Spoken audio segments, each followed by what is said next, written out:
Bonjour à tous. Aujourd'hui, je vous propose d'évoquer un paradoxe que l'on peut retrouver en management et notamment lorsqu'on étudie la théorie de la motivation. Lorsqu'on parle de motivation, on essaye d'en comprendre les sources. Effectivement, toute entreprise va chercher à améliorer, optimiser la motivation de ses salariés pour lui permettre une meilleure productivité. Et donc, cela va passer par différentes choses comme des récompenses, des sanctions ou autres. Et donc, je vous propose ensemble d'évoquer ce paradoxe. Comment les récompenses peuvent parfois démotiver les salariés? Effectivement, cela paraît très contre-intuitif puisque le fait de proposer des primes, des augmentations de salaire, doit généralement permettre de motiver le salarié sur le court, moyen, voire long terme. Eh bien, je vous propose d'évoquer une histoire ensemble aujourd'hui pour comprendre comment les récompenses peuvent être démotivantes. Pour cela, il convient de définir les sources de la motivation. Généralement, on va parler de facteurs intrinsèques et de facteurs extrinsèques. Les facteurs intrinsèques, ce sont les facteurs que l'on porte en nous, c'est-à-dire je vais être motivé par telle ou telle activité simplement parce que l'activité me plaît. J'aime apprendre, j'aime développer mes compétences, être stimulé.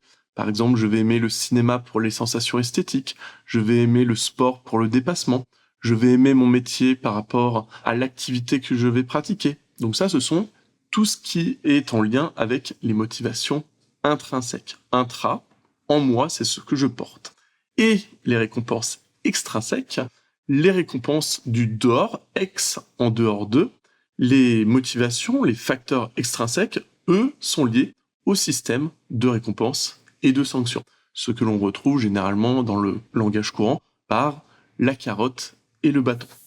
Et donc, ici, on peut se questionner sur quel type de motivations sont les plus importantes. Est-ce que les motivations vont être plus en lien avec les facteurs intrinsèques ou les facteurs extrinsèques? Généralement, on a coutume de dire que ce sont les motivations intrinsèques qui sont les plus importantes, puisqu'elles sont propres à l'individu et elles sont difficiles à partir. Effectivement, quand on va se passionner pour une activité, généralement cette passion va durer à minima quelques mois, voire quelques années.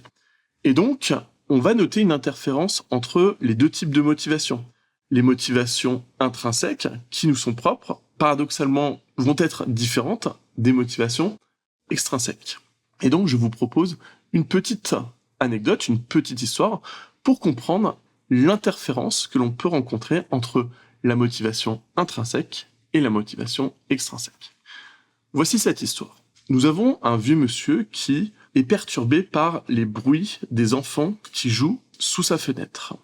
Cela fait plusieurs semaines, voire plusieurs mois que cela dure, et donc, un jour, il décide de descendre voir ses enfants. Il va proposer à chacun de ses enfants une pièce de 2 € pour les récompenser de leur partie.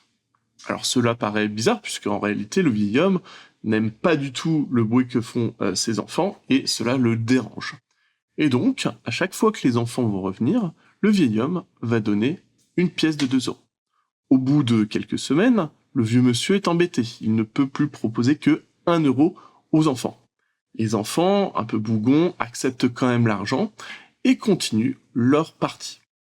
Et puis un beau jour, eh bien, le vieux monsieur n'a plus un seul centime à donner aux enfants. Les enfants, énervés, se disent finalement, à quoi bon jouer si ce n'est pas pour gagner de l'argent? Et donc, ils décident de partir et de ne plus jamais jouer sous les fenêtres du vieux monsieur. Et donc, vous avez compris ici que le vieux monsieur a gagné, puisqu'il a réussi à transformer une motivation intrinsèque des enfants, l'amour pour le sport, l'amour pour le jeu, en une motivation extrinsèque qui va être la satisfaction de la rémunération par l'activité. Ainsi, à partir de cette petite histoire, vous avez compris que le jeu, à la base, des enfants, qui renvoyait à des facteurs intrinsèques, s'est transformé en une activité rémunérée, qui était donc la récompense de la pièce de 2 € à chaque fin de partie. Et donc ici, le facteur extrinsèque s'est progressivement transformé en facteur intrinsèque, avec le plaisir de la rémunération plus que le plaisir de jouer au football. Et donc quand cette motivation, quand ce facteur extrinsèque disparaît, eh bien la motivation des enfants disparaît également. Et donc tout ça, ça nous renvoie à la gamification, aux activités que l'on va essayer de transformer en jeu pour améliorer la motivation des salariés.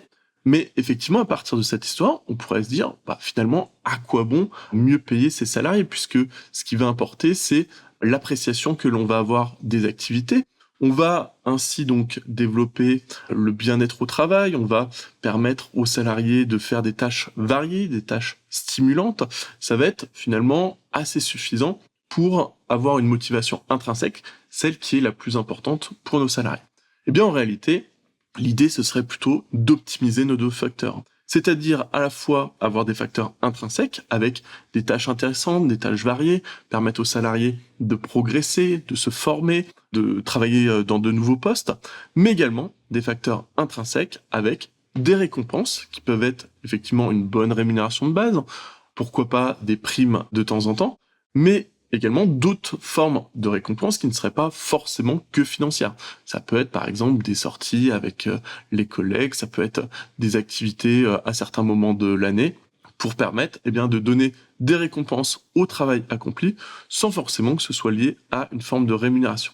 Ainsi, pour que cette motivation soit optimale, il faut une bonne optimisation de nos deux facteurs chez le salarié, à la fois une bonne rémunération, un système de récompense qui soit bien présent et équitable, avec des tâches variées et intéressantes. Ici, on peut donc dire qu'il n'y a pas finalement de contradiction entre nos deux facteurs intrinsèques et extrinsèques. Le premier permet de prendre du plaisir dans l'activité, et le deuxième va nous rendre plus combatifs et va nous permettre d'obtenir des avantages qui va être autres que le seul plaisir de l'activité. Et donc, la prochaine fois que vous passerez devant un terrain de foot, peut-être que vous repenserez à cette histoire de la motivation des salariés avec nos fameux enfants jouant d'abord pour le plaisir et ensuite pour la rémunération. Voilà pour cette petite vidéo, j'espère qu'elle vous aura plu. Je vous dis à bientôt.